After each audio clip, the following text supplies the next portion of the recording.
Bien-aimés dans le Christ, avez-vous remarqué que les pharisiens sont très fatigants avec Jésus? Ils sont tout le temps en train d'essayer de le mettre à l'épreuve. Non mais c'est une blague. Je ne sais pas comment il fait lui. Moi, il y a longtemps que j'aurais perdu patience. Tout le temps, ils essaient de trouver des manières de le coincer. Ah, ça, je trouve ça vraiment hyper fatigant. En tout cas, il lui demande quel est le plus grand des commandements. Mais le Christ, qu'est-ce qu'il dit? Aimer Dieu de toutes ses forces, comme soi-même. Et le deuxième, aimer son prochain, comme soi-même. Les deux sont liés.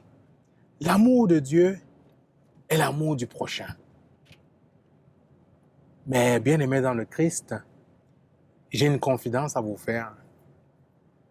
En méditant sur cette parole, j'ai vraiment réalisé que je n'aime pas Dieu. Du moins, je n'aime pas Dieu autant que je le prétends.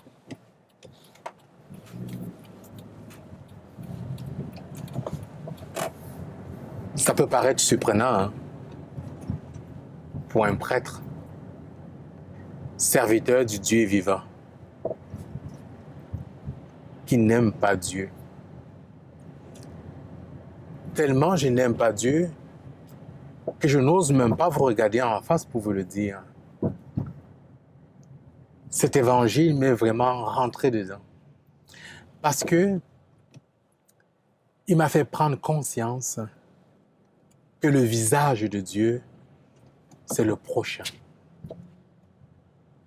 C'est mon frère, c'est ma sœur.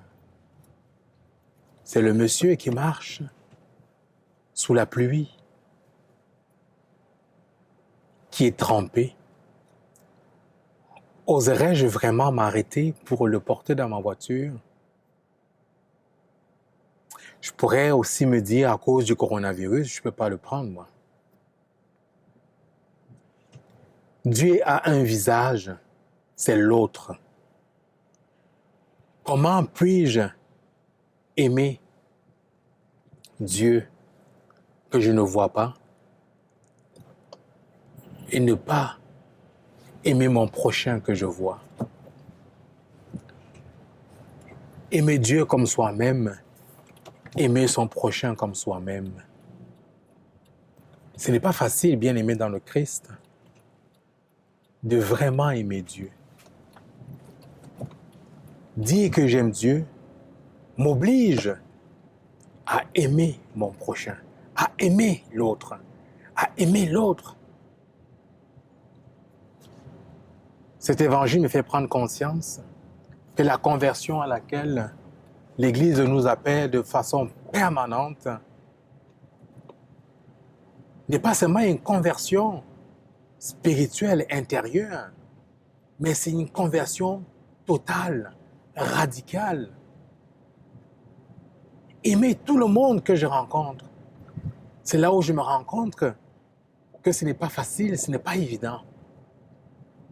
Tous les jours, je poigne les nerfs. Tous les jours, je nourris de la colère envers une personne qui m'a blessé. Tous les jours, je tiens des propos malveillants à l'égard d'une personne. Mais pourtant, je dis aimer Dieu. Je ne sais pas vous,